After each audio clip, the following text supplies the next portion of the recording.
Hello, everyone. Happy Thursday. It is Miracle and Hope. We're doing our live chat. So, we got an interesting topic to talk about. I like to start off with a little icebreaker, just current events that's going on. Everyone knows that it is election time. We are in the midst of a political election year, and we want to just talk about how companies should manage political conversations. And so, for me, I love to get your input on this, Hope, but we can't stop it from happening. Like, it is everywhere. And I want to let everybody know, like, I vote in every election, the small ones, the little ones. I mean, at every, so for me, I feel like I'm constantly voting, but I do recognize that some people, just vote for the presidential election, which is every 4 years, which wise this big buildup.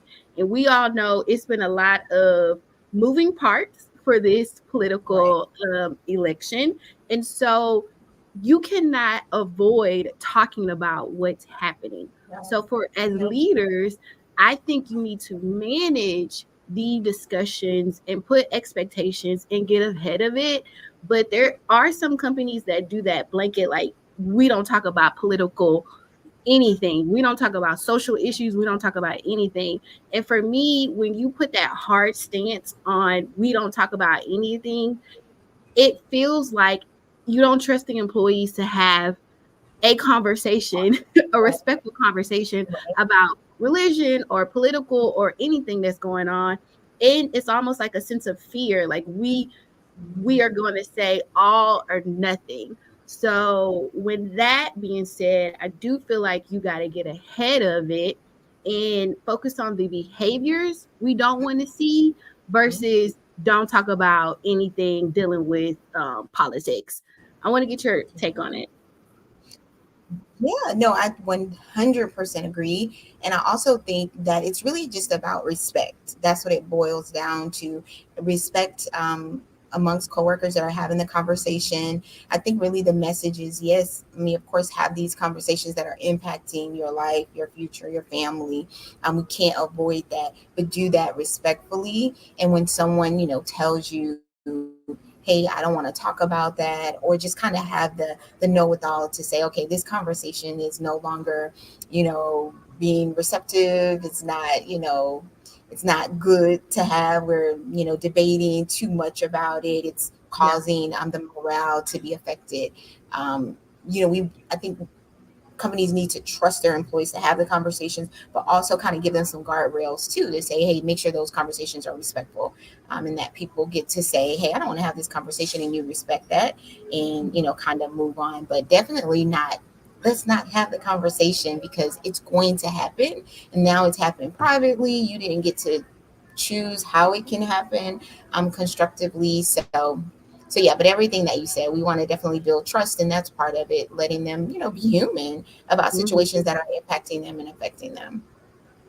And you brought up a good point because it makes me think about some companies do no political conversations or social issues in general. And it Sure. made me think about when George Floyd happened and some of the companies that were like, we not talking about anything. It like your black employees were not okay during that time. And so the conversation needed to happen. I think that's something that caused the shift. Like, this is affecting the employee morale because they're coming to work and they're not okay. So even on the political side, I think you can have those healthy conversations and outline some boundaries. Like, we shouldn't be decked out on right or left in your cubicle or something like that. That's something that a behavior we don't encourage. But if you're talking about it at the water cooler and it's just like this happened, it shouldn't disrupt the business along Exactly.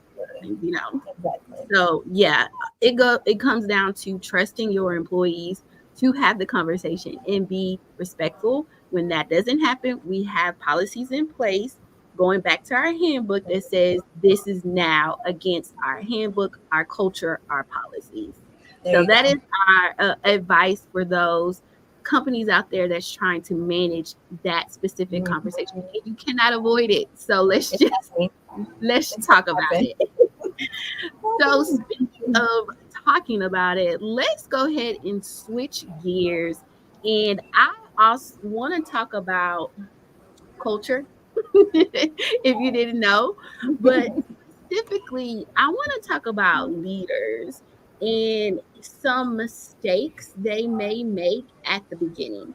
Because when it comes to leadership and culture, the leaders do dictate the change. And leadership integrity is everything for shaping company cultures.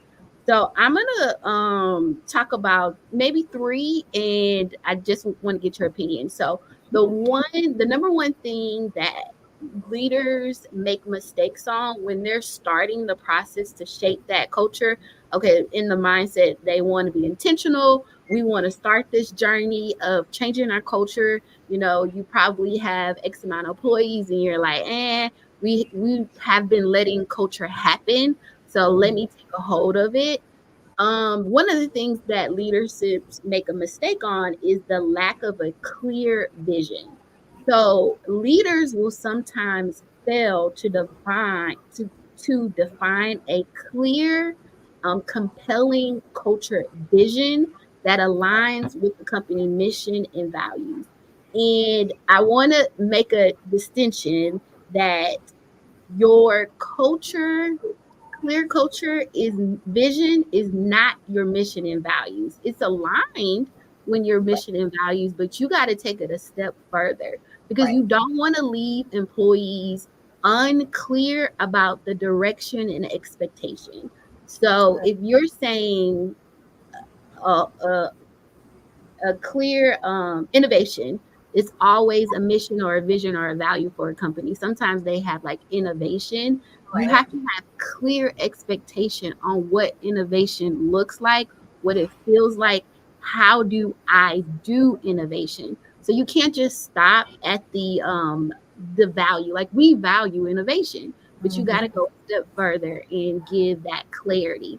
And I noticed that some leaders um have an idea of what they want, but they can't really articulate how do you do that. So, what's your opinion on that, Hope? Yeah, I mean, it's hard. I mean, it's hard as a leader. You know, you weren't necessarily taught. And I look at clear vision. We can go ahead and call it execution. We can call all this, right? Culture is just the execution of all the things that we have promoted about our company culture, whether we're looking at our values or we're looking at our goals. It is then like, okay, we have all these things. Now, how then do we execute it?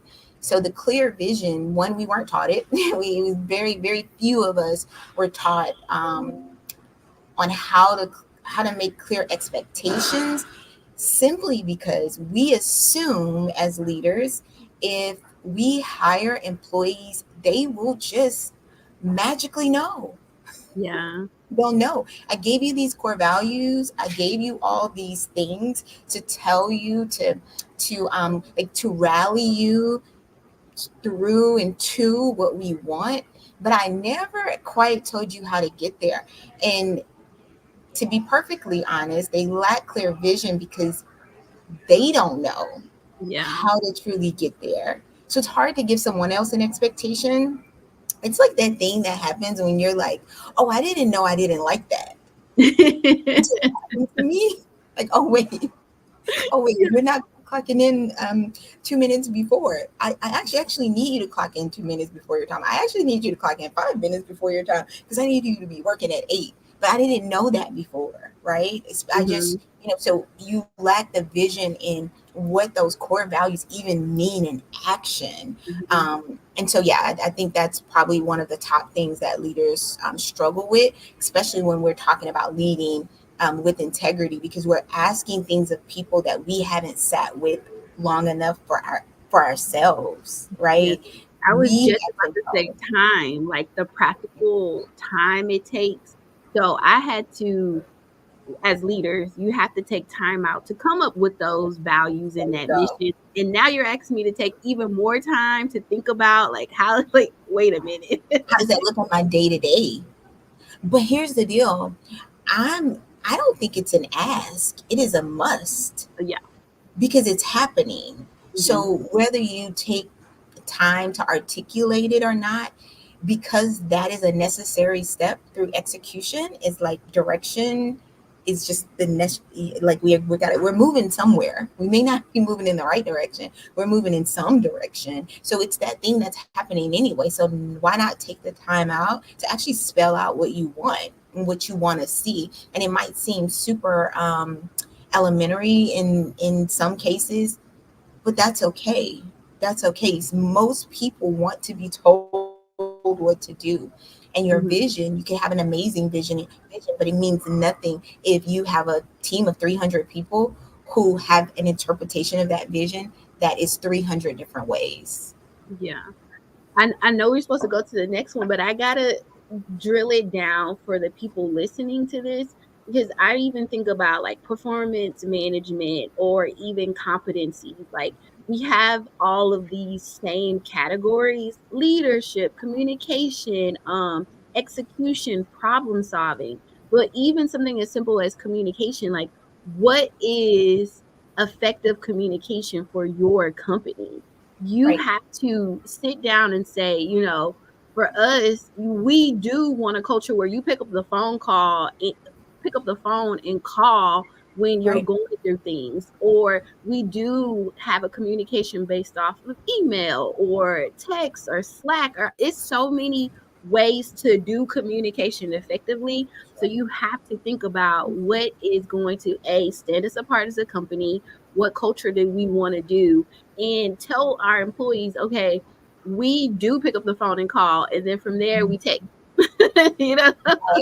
PM, or Teams or whatever platform you're using is the primary form of communication. Just something as simple as that has to be communicated, and oftentimes it's not. New hires come in and they're like, oh, okay, so we're using Teams for this. It's never explicitly said that it's the primary source or Slack or whichever platform is being used. So it's really about being extremely granular about what you want as a leader. Which brings me up to the second biggest mistake. And it's so funny. I'm just now realizing it's aligned with our standard of the week. So we have company standards, and our standard of the week is lead by excellence. And we actually break down what is leadership by excellence. That means that you are authentic leader, you're authentic self. And then one thing I love is you take time to do it right the first time. So Right. that is leading by example and leading with excellence. Yep. So the number two mistake that leadership does is they don't lead by example. So they fail to live out or walk out what they expect to be done. And it will lead to mistrust for the employees. And it's that do what I say, not as I do type mentality that I'm sure our parents tried, told us. But it's like, I'm seeing you and how you respond to problems. I see when stuff gets tough and you do X, Y, and Z. I see when it deals with money and you tend to make unethical decisions. Yep.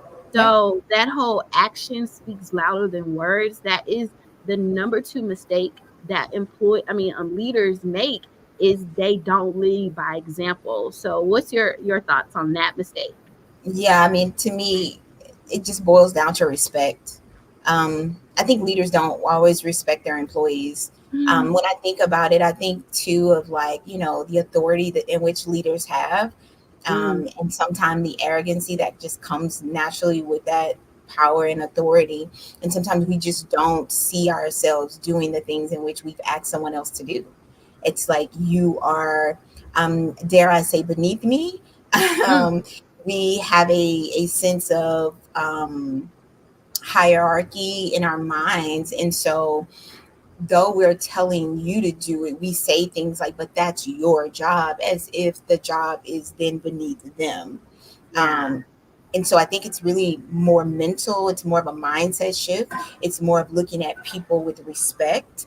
And once you understand that, like, literally every individual matters, every individual has a role to play, every individual makes an actual difference, then you don't mind doing what your employees are doing. You don't Yeah. mind then doing the things you're also calling them to do. And I also think it's a lack of servant leadership. Mm, A lot of leaders need that. So when you're talking about, well, they don't lead by example, they don't have the heart to. mm, Literally don't have the heart to. And people know, right? And they feel like, this is completely off the subject, but it makes me think of, like, when employees are, walking into an organization and they're full of all of these ideas and they're super excited and they say it like, I'm so excited to come in and bring my experience. And by the time they're done, like 6 months in, they are like, yeah, we just do it. We just do things that we're told to do. yeah. No one shows up at the meeting on time, but we're expected to. No one Hmm. being leadership, Yeah. right? Or no one is doing the things that they're asking us to do and that they have written is beautiful. It's branded beautifully, but it's not happening. Mm, It has a lot to do with lack of respect. mm, You mm. don't respect your employees. You don't respect them. You think this is beneath you. You say things like, that's their job. I'm paying them to do that. You don't go as far as to say that they're lower lower than you, but we have this mindset based on titles that are given that Yeah. we are higher, larger, and just have more power, and so we don't have to do it. But that's not the case when you're creating amazing workplace cultures and understanding that the whole reason why you're even in business is because of your employees. Like, you can't even do it without them. If Yeah. they become valued in that way, if they truly become your number one asset, there's absolutely no way you would look at them like that. Mm-hmm. And there's Mm. plenty of leading examples where they actually, you see the leader out there working hard, and those leaders, man, they get so much loyalty from their Oh, employees. It's yes. ridiculous. We've worked with clients and we're looking at 3 to 4 different leaders in the organization, but that one leader is like a shining star, and they don't want to change teams and they won't even take a promotion. I know, They're like, I right? don't even want the promotion unless this leader's coming with me, because I know I can't survive the culture Mm-hmm. without this leader. Mm-hmm. Mm, It's mm, deep. mm. It's It deep, is but so it's deep. true. It's so deep. I know we talked about those two main mistakes, but Yeah. I want to leave our audience with Yeah. strategies to not make those mistakes. Come on. And I really feel like we address number one, just to recap, being very clear on what you need, taking the time to go a layer beyond what do you want to see them doing, how do they live out communication, how do they live out innovation. And so before you even, yes, congratulations that you want to start this intentional culture change, but taking the time to think things through and really be explicit on what you want your employees to do, because they can tell when you don't have um a plan. Like it, you Yeah. got a plan in your head, but it's not communicated effectively. For number two, when we talked about not leading by example, I think it's really helpful to tell leadership that, because sometimes leadership don't realize that they're not leading by example. You're doing all the Oh, right. things. So Right. there's measurements in place where you can see the writing on the wall. There's Mm-hmm. some data points that's happening, increased turnover, employees kind of just like bickering or biting or not wanting to come to work, coming in late, mistakes happening. You'll start to see some things, and I just want leadership to take a step back and look at the data and not blame their employees. Like, take a step back and be like, okay, I had 5 people leave in a Right. year. I've had this. What's going on, and what can I do as a leadership to turn this around. Right. And then you'll start to figure out the deep, the root of the what's going on. Right. Sometimes leaders just blame the employees. Yeah, well, and to be fair to the leaders, you're doing a lot. You're Yeah. literally 30,000 feet in the air, and this one piece might require you to come down a bit, and Hmm. that's super hard as you're trying to create more work for them, and so they can keep their jobs. And you really are doing all the things. Hmm. But if you want to create an intentional culture that helps with productivity, so you can almost level set this, and this doesn't have to be a problem. It's going to take some attention. Hmm. What do we say? It takes at least 3 years to create that culture, and then it's on cruise control. It's that time investment to get you there. Yeah. So, And also, I would just add that it's because you brought up a good point. You are doing so much leaders, but once you get, I feel like those two right, then it's a co-partnership between you and your employees. Like once you have a clear vision, you're leading by example, then you can employ or empower your employees to help train or implement and actually produce the culture that you want. So right, it's heavy on the leaders at the beginning. I'm just going to be transparent. It is heavy on you, but once you set that foundation, you're just going to see the fruits of your labor over right, and over again. And then like you said, you get to cruise control because you've empowered these employees to make good decisions, to communicate effectively, to have innovation. Like you're not the only person coming up with ideas. They right, are empowered to do it. So the benefits outweigh that discipline that you have to have mhm. in the beginning because it is hard and it is consistency and discipline. And something that you touched on earlier, like leading with love, like you got to as a leader You got to still. care. Can you care? Can we start with caring? Can we care? Right there. Just care. I'm sorry, that It's took not me about the out. numbers. So the last part, It's like, just can we care? we just care because we get so caught up on the numbers and the goals, and we got to reach Yeah. this. And meanwhile, this person is over here just left a funeral and in here working for you. Like, can you care? Please start there. Let's baby steps. Any last words for you, Hope? Yes, the last words I would have is just to leave you with that culture is everyone's responsibility, but it is your responsibility as a leader to be able to communicate those expectations and the actionable behaviors you want to see from your employees. Then it becomes everyone's responsibility to ensure that it happens, and that's where cruise control happens. And it feels good to be on cruise control. I don't know if you've ever been in your car and you cruise control. You're eating your little chips, right? Yeah, yeah. You're not worried about the law because hopefully you said it. I'm not even going to talk about that because I drive so and everyone has something to say about it. But the point is, cruise control is a very great place to be in your culture. You get those winning cultures that you Hmm. see. I won't bring up any affiliations because we don't have any sponsors for this video, but you get these winning cultures. Hmm. I could, you know what? I'll say it. I'll say Chick-fil-A. Yeah, I'll say Ritz Carlton. We'll tag them in this because they have intentional culture, and yeah. that's the type of culture that you would want to create. And I know those leaders are living it out. So thank you again for spending your time with Hope and Miracle, and we'll see you again next time. Bye.